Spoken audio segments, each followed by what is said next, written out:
আসসালামু আলাইকুম। শুরু করছি EViews 9 এর সেকেন্ড টিউটোরিয়াল। আশা করি আপনাদের অ্যাসাইনমেন্টের কাজে আসবে। কালকে আমরা দেখেছিলাম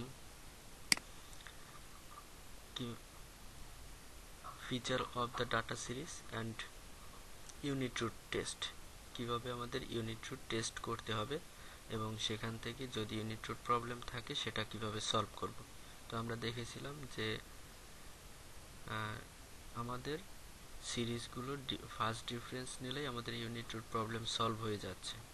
ওকে, তো এবারে আমরা নেক্সট স্টেপ দেখব, যেটা হলো আমাদের জোহানসন কোইন্টিগ্রেশন টেস্ট।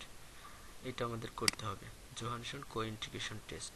তো এটা করার জন্য আমাদের ইভিউসের যে আমাদের ডাটা সিরিজ আছে, এখন এক্ষেত্রে আমাদের মনে রাখতে হবে আমাদের যে পূর্বের ডাটা সিরিজ ছিল সেগুলো আমাদের এখন আর কোনো কাজে আসবে না। আমাদের এখন ডাটা সিরিজ হলো আমাদের ডিফারেন্স করার পরে যে ডাটা সিরিজটা আসলো সেটা, এই তিনটা নিয়ে আমাদের সামনের কাজগুলো করতে হবে। তো প্রথমে আমি আমার ডাটা সিরিজগুলোকে সিলেক্ট করে নিলাম, এক্সপোর্ট, জিডিপি এবং ইম্পোর্ট। প্রত্যেকটা লন ট্রান্সফার করা আছে, যেটা আমাদের নর্মালিটি করার জন্য নিয়েছিলাম, এবং পরে আমাদের ডিফারেন্স করা আছে, যেটা আমরা ইউনিট রুট প্রবলেম সলভ করার জন্য করেছিলাম। এবারে আমরা জোহানসন কোইন্টিগ্রেশন টেস্ট করব, সেজন্য আমি প্রত্যেকটাকে সিলেক্ট করে ওপেন অ্যাজ গ্রুপ ওপেন করে নিলাম। এই আমাদের ডাটা সিরিজগুলো। এটাকে এখন আমাদের কুইক অপশনে যাব, সেখানে আমাদের আছে গ্রুপ স্ট্যাটিকের ভিতরেই আমাদের হেডিং দেওয়া আছে জোহানসন কোইন্টিগ্রেশন টেস্ট। তো জোহানসন এটাই ক্লিক করলে আমাদের এইরকম একটা ডায়লগ বক্স আসবে, সেখানে এটা লেখা থাকবে। যদি আমরা এখানে মার্ক করে নিই তাহলে এটা লেখা থাকবে, এবং যে সিরিয়ালে আমরা মার্ক করছি সেই সিরিয়ালে এটা লেখা আসবে। যদি এখানে লেখা না আসে তাহলে আমাদের সিরিজগুলোর নাম এখানে লিখে নিতে হবে। ওকে, এখানে সিরিয়ালি লিখে মাঝে স্পেস দিয়ে লিখতে হবে। এবার ওকে দিলাম। ওকে দেওয়ার সাথে সাথে একটা ডায়লগ বক্স এসছে, যেখানে আমাদের আপাতত কিছুই চেঞ্জ করার দরকার নেই। আমরা ওকে দিলাম, ইয়েস, আমাদের রেজাল্ট চলে আসছে। তো রেজাল্ট হলো এখানে আমরা কমেন্টস করব, শুধু ট্রেস স্ট্যাটিক এর ক্রিটিক্যাল ভ্যালুর সাথে তুলনা করব, এবং পরবর্তীতে আমাদের ম্যাক্স আইগেন ভ্যালু এর ক্রিটিক্যাল ভ্যালুর সাথে তুলনা করে দেখব। তো এই দুইটা সিরিজকে আমি জাস্ট ট্রেস স্ট্যাটিক এর ক্রিটিক্যাল ভ্যালুর সাথে তুলনা করব। আমাদের 5% সিগনিফিকেন্স লেভেল, এখানে এই ডাটা সিরিজটাকে আমি একটু ফরম্যাট করে সাজিয়ে নেব আমার বর্ণনার জন্য, যেটা এইভাবে আমি সাজিয়ে নিলাম আমার টেবিল করে। এখানে আমরা একটা নাল হাইপোথিসিস ধরলাম এবং একটা অল্টারনেটিভ হাইপোথিসিস। এখানে নাল হাইপোথিসিস, এই যে আমাদের নান বলতে বুঝাইছে আমাদের কোনো সিরিজের ভিতরে, আমাদের এই যে সিরিজের ভিতরে আমার কোনো কোইন্টিগ্রেটেড ইকুয়েশন নাই। যেহেতু কোইন্টিগ্রেশন ইকুয়েশন নাই, তার মানে সেটাকে আমরা আর দিয়ে প্রকাশ করতে পারি। আর ইকুয়াল টু 0, তার মানে কোনো কোইন্টিগ্রেশন ইকুয়েশন নাই। আবার আর ইকুয়াল টু 1, তার মানে একটা কোইন্টিগ্রেটিং ইকুয়েশন আছে। আর ইকুয়াল টু 1, সেটা পরবর্তীতে এটা আমরা টেস্ট করব। এটা আমার 5% লেভেলে যদি আমরা টেস্ট করি, সেখানে যদি অ্যাকসেপ্ট করবে, আবার রিজেক্টও করতে পারে। পরবর্তীতে আমরা দেখব যে আমাদের কোইন্টিগ্রেশন একটা আছে নাকি দুইটা আছে, সেটা আমরা টেস্ট করে দেখব। এর পরবর্তীতে আমরা দেখব কোইন্টিগ্রেশন আমাদের দুইটা আছে নাকি তিনটা আছে। এভাবে আমরা টেস্ট করে দেখব একটার পরে একটা। তো আমার এখানে যে রেজাল্ট আসছে সেটার সাথে আমি তুলনা করে দেখতেছি যে নান মানে আমার একটাও কোইন্টিগ্রেটিং নাই, তার মানে আর ইকুয়াল টু 0। এটা আমার কি বলতেছে যে আমার ট্রেস স্ট্যাটিক এর ভ্যালু 70, আর এখানে আমার ক্রিটিক্যাল ভ্যালু হচ্ছে আমার 29। তো 70 এবং 29 এই দুটোর ভিতরে 70 অবশ্যই বড়। যদি আমার ক্যালকুলেটেড ভ্যালু ক্রিটিক্যাল ভ্যালুর থেকে বড় হয়, তাহলে আমরা রিজেক্ট নাল হাইপোথিসিস, এটুকু মনে রাখতে হবে। আমার নাল হাইপোথিসিসটা কি, আমার এখানে নান মানে একটাও আমার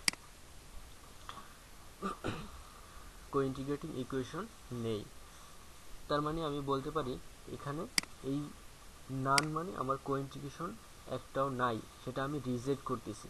তার মানে কি আমি বলতে পারি এখান থেকে যে আমার একটা কোইন্টিগ্রেটিং ইকুয়েশন আছে। ওকে, তো একটা আছে নাকি দুইটা আছে, অ্যাট মোস্ট একটা আছে নাকি দুইটা আছে, সেটা আমরা টেস্ট করব। তো সেটা যদি আমি দেখি এখানে, এটা নাল হাইপোথিসিসটা কি, এটা নাল হাইপোথিসিস এখানে r=1 এবং r=2। তার মানে কি আমার একটা কোইন্টিগ্রেটিং ইকুয়েশন আছে, এখানে আমার দুইটা কোইন্টিগ্রেশন আছে। এখন এইখানে আমার কি অ্যান্সার আসে, আমার ট্রেস স্ট্যাটিক কত আসছে, আমার 35 আর এখানে আসছে 15। তো 35 এবং 15 সেটার ভিতরে আমার অবভিয়াসলি আমার ক্যালকুলেটেড ভ্যালুটা বড়। তার মানে কি আমি বলতে পারি রিজেক্ট নাল হাইপোথিসিস। তো এটাও আমার বলতেছে যে না, এখানে আমার একটা না, এখানে আমার দুটো অথবা তার বেশি হতে পারে। তো আমি 3 নাম্বার টেস্ট আমি বললাম যে আমার দুটো আছে নাকি তিনটা আছে। তো সেটা যদি আমি টেস্ট করি, সেখানে আমার দেখা যায় আমার ক্রিটিক্যাল ভ্যালুর থেকে আমার টেস্ট স্ট্যাটিকটা বড়। তার মানে আমি বলতে পারি এখানে তিনটা আছে। তো এইভাবে আমি দেখতে পারি। যদি আমি আরও ল্যাগ সংখ্যা নিই, তাহলে আমি আরও বলতে পারবো যে এর থেকে বেশি আছে কিনা। ওকে, এখানে আমি পাইলাম যে আমার তিনটা কোইন্টিগ্রেশন ইকুয়েশন আছে। তার মানে কি এখানে প্রত্যেকটাই আমার বড়, ক্রিটিক্যাল ভ্যালুর থেকে আমার প্রত্যেকটা ট্রেস স্ট্যাটিক ভ্যালু বড়। তার মানে আমার লাস্ট ডিসিশনে আসছে আমার এখানে তিনটা কোইন্টিগ্রেটিং ইকুয়েশন আছে। ওকে, তারপরে আমি ম্যাক্স আইগন ভ্যালু থেকে সেম জিনিস আমি দেখব যে আমার এটা ক্রিটিক্যাল ভ্যালু, এটা হলো আমার ম্যাক্স আইগন ভ্যালু, এবং এটাও আমার বড় ক্রিটিক্যাল ভ্যালুর থেকে। তার মানে এখানে অবশ্যই একটা আছে, মানে রিজেক্ট নাল হাইপোথিসিস। নাল হাইপোথিসিসটা কি, আমার নাল হাইপোথিসিস r=0। তার মানে আমার একটাও কোইন্টিগ্রেশন ইকুয়েশন নাই, সেটাকে আমি রিজেক্ট করতেছি। তাহলে অ্যাকসেপ্ট করতেছি কি আমার একটা কোইন্টিগ্রেটিং ইকুয়েশন আছে। ওকে, আমি যদি দুইটা ধরি যে একটা কোইন্টিগ্রেশন, এটা যদি নাল হাইপোথিসিস ধরে আমি করি, সেখানে আসে কত আমার আইগেন ভ্যালু এত আর আমার ক্রিটিক্যাল ভ্যালু এত। তো এই দুইটার ভিতরে আমার ক্রিটিক্যাল ভ্যালুর থেকে ম্যাক্স আইগেন ভ্যালু বড়। তার মানে এখানেও আমি বলতে পারি দুইটা না, একটা না, আমার দুইটা আছে, দুইটা ইকুয়েশন আছে, কোইন্টিগ্রেটিং ইকুয়েশন আছে। আবার আমি যদি তিনটা দেখি যে দুইটা না আছে নাকি তিনটা আছে, সেক্ষেত্রে আমার দেখা যাচ্ছে এখানে এটার থেকে আমার ক্রিটিক্যাল ভ্যালুর থেকে ম্যাক্স আইগেন ভ্যালুটা বড়। তার মানে এখানেও আমি ডিসিশন নিতে পারি যে আমার এখানে তিনটা কোইন্টিগ্রেটিং ইকুয়েশন আছে। ঠিক আছে, তো এইভাবে আমি এখানে ব্যাখ্যা করব। তো এইভাবে আমি এখানে এটা ব্যাখ্যা করে দেব। এই যে টেবিল আছে, এইভাবে টেবিলে সাজাইয়া এটাকে লিখে দেব। ঠিক আছে, ওকে। এটাকে যদি আমি আরেকবার একটু দেখি যে আমার জোহানসন, ওকে ওকে দিলাম। তো এখানে আমি ওকে দুইটা ভ্যালু পাবো, এইটা এবং এইটা, এই দুইটা থেকে আমি কমেন্টস করব। ওকে, আমার জোহানসন টেস্ট কোইন্টিগ্রেশন শেষ। এরপরে আমার পরের স্টেপ। তো পরের স্টেপে আমি কি করব, আমার ইকুয়েশন দাঁড় করাবো। আমার এগুলোর সাথে আমার জিডিপির সাথে এক্সপোর্ট ইম্পোর্টের কি রিলেশন আছে, আবার এক্সপোর্টের সাথে আমার জিডিপি এবং ইম্পোর্টের কি রিলেশন আছে, আবার ইম্পোর্টের সাথে জিডিপি, এগুলো আমি ঘুরাইয়া প্রত্যেকটা টেস্ট করে দেখব বিভিন্ন ইকুয়েশন দাঁড় করে। তো আমি প্রথমে এটা করার জন্য কুইক অপশনে গেলাম, আমার এস্টিমেট ইকুয়েশনে গেলাম। ওকে, এস্টিমেট ইকুয়েশনে যে আমার এখানে আমার ভ্যালুটা টাইপ করলাম, যে আমার প্রথমে আমি দেখব আমি জাস্ট একটা ফাংশন হিসেবে দেখতে পারি যে আমার ডি এল জিডিপি, ওকে, স্পেস সি, আমার একটা কনস্ট্যান্ট থাকবে। ঠিক আছে, স্পেস আমার ডি এক্সপোর্ট, ডিএল এক্সপোর্ট, ওকে, স্পেস দিয়ে ডি এল ইম্পোর্ট, এই আমার ইকুয়েশন লিখলাম, যেটা আমার জিডিপি ইকুয়াল টু আমার বিটা ওয়ান সেটা আমি সি দ্বারা প্রকাশ করলাম, যেটা আমার স্লোপ ইন্টারসেপ্ট টার্ম, যেটা আমি সি দ্বারা প্রকাশ করলাম, এবং পরে আমার ফার্স্ট ভেরিয়েবল, সেকেন্ড ভেরিয়েবল, এই প্রত্যেকটার সাথে আমার কি প্যারামিটারের ভ্যালুটা আমি ক্যালকুলেট করব। আমি যদি ওকে ক্লিক করি, সেখানে আমার এইরকম একটা ভ্যালু আসবে। এই ভ্যালুর আমার আর স্কোয়ারের মান কত, আমার ডারবিন ওয়াটসন ভ্যালু কত, আমার অ্যাডজাস্টেড আর স্কোয়ারের ভ্যালু কত, এগুলো আমি সবগুলো পাইলাম। এবং আমার কোএফিসিয়েন্ট সি এর মান কত, আমার স্লোপ অফ কোএফিসিয়েন্টের মান কত, এই দুটো হলো স্লোপ অফ কোএফিসিয়েন্ট, এটা হলো ইন্টারসেপ্ট টার্ম, এবং এগুলো হলো আমার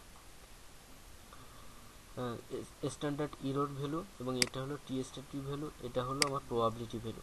ঠিক আছে, তো এইগুলো থেকে আমি আমার নিজের মতো করে কমেন্টস করব। তো আমি এখানে জাস্ট এটা কমেন্টস করার জন্য, আমার খাতায় লেখার জন্য আমি এইভাবে লিখতে পারি। জাস্ট আমি একটা ডেমো দেখাচ্ছি, একটু হোল্ড।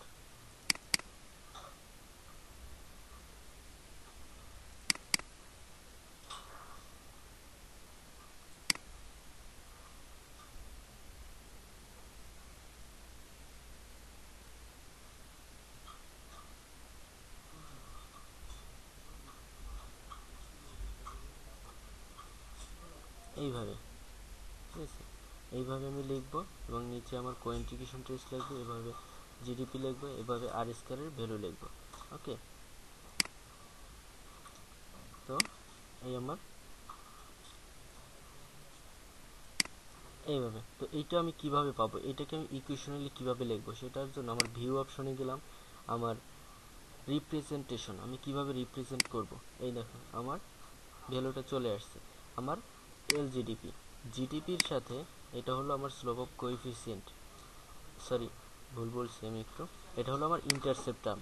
ঠিক আছে, যখন আমাদের এক্সপোর্ট এবং ইম্পোর্ট দুটো আমার জিরো হবে, তখন এইটা হলো আমার,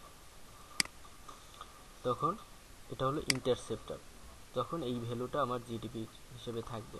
আবার এইটার যদি আমার ডিএল এক্সপোর্ট যদি এক ইউনিট চেঞ্জ হয়, তাহলে আমার জিডিপি চেঞ্জ হবে এত পরিমাণে। আবার যদি আমার ডিএল ইম্পোর্ট যদি চেঞ্জ হয়, তাহলে আমার জিডিপি চেঞ্জ হবে এত পরিমাণ। এই দুইটাকে আমার বলা হয় স্লোপ অফ কোএফিসিয়েন্ট, আর এটাকে বলা হয় আমার ইন্টারসেপ্ট টার্ম।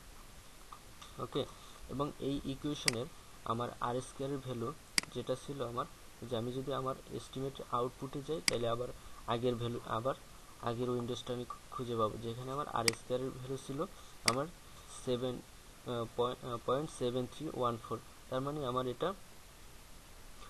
6.06-এর উপরে আছে। তার মানে এটা আমার একটা মোটামুটি একটা মডেলের ভালো মডেল হিসাবে আমরা রিপ্রেজেন্ট করতে পারি, বলতে পারি এই মডেলটা ভালো। আবার আমার ডারবিন ওয়াটসন কি বলে, এখানে কোনো অটো কারেকশন প্রবলেম আছে কিনা। তো আমরা জানি কি, আমার ডারবিন ওয়াটসনের ভ্যালু যদি 2 এর বেশি হয় বা 2 হয়, তাহলে আমি বলতে পারি এখানে কোনো অটো কারেকশন প্রবলেম নাই। তো আমার এখানে এটা 2 এর কাছাকাছি আছে, তার মানে আমি সেখানে বলতে পারি যে আমার মডেল ঠিক আছে, গুড, যে অটো কারেকশন প্রবলেম হালকা আমি পাচ্ছি, কিন্তু এটা খুব একটা প্রবলেম ক্রিয়েট করবে না। ওকে, আমি এই আমার ফার্স্ট ইকুয়েশন গেল। আমি যদি দ্বিতীয় ইকুয়েশন দেখি, তো এটা কেটে দিলাম, কুইকে গেলাম, আমি এস্টিমেট ইকুয়েশনে গেলাম, সেখানে আমি দ্বিতীয় ইকুয়েশন কি লিখবো, আমার প্রথম মডেল ছিল জিডিপি, আমার ছিল এন্ডোজেনাস ভেরিয়েবল, আর এক্সপোর্ট এবং ইম্পোর্ট ছিল আমার এক্সোজেনাস ভেরিয়েবল। এবার আমি এক্সপোর্টকে ডিএল এক্সপোর্টকে আমি দিলাম এন্ডোজেনাস ভেরিয়েবল এবং সি কনস্ট্যান্ট, এরপরে আমার জিডিপি ডিএল জিডিপি, ওকে, স্পেস আমার dl import।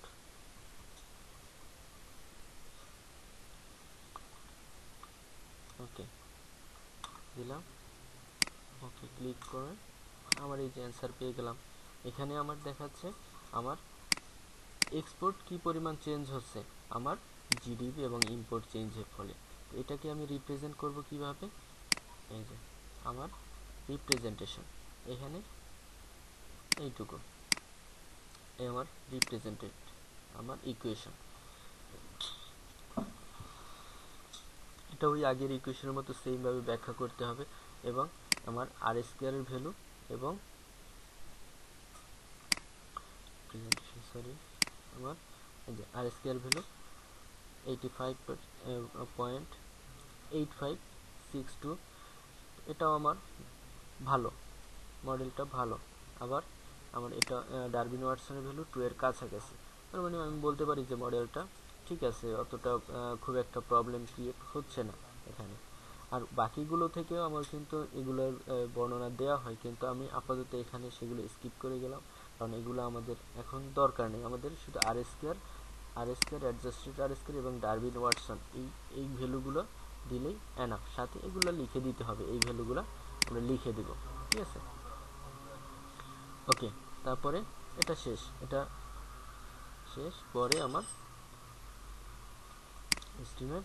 আবার আমি এবার ইম্পোর্ট দেব এন্ডোজেনাস ভেরিয়েবল হিসেবে dl import space C space আমার dl gdp space dl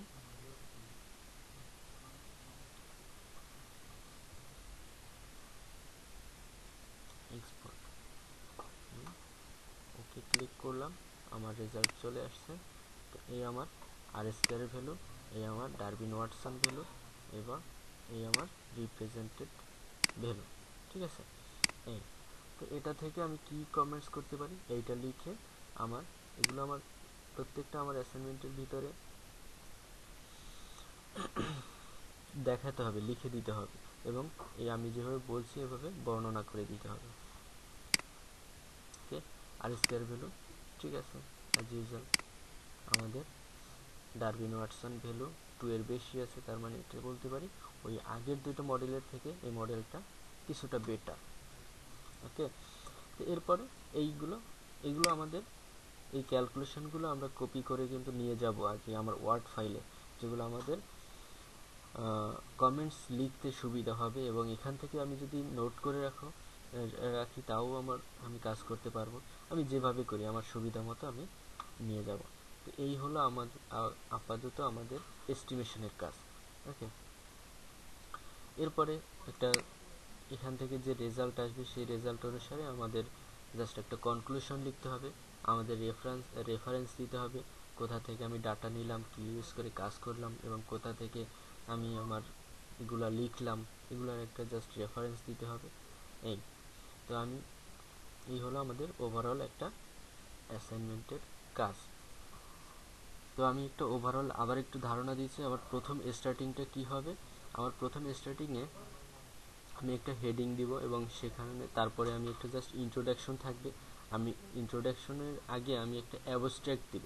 abstract বলতে বোঝায় আমার এখানে এই পেপারটায় যে আমি কি লিখতেছি, আমি কি নিয়ে আলোচনা করতেছি, কিভাবে কেন এটা আলোচনা করতেছি, কি দেখানোর চেষ্টা করতেছি, সেটা আমার প্রথমে লিখতে হবে। তারপরে আমার ইন্ট্রোডাকশন বলতে আমার কোন দেশ নিয়ে কাজ করতেছি এবং সেই দেশের জাস্ট একটা ইকোনমিক একটা ওভারভিউ, আমি যে ডাটাগুলো নিলাম মানে যেই ভেরিয়েবল নিয়ে আমি কাজ করতেছি সেই ভেরিয়েবলগুলোর জাস্ট একটা ওভারভিউ, কিছু একটা ধারণা লিখে দিলাম ওখানে।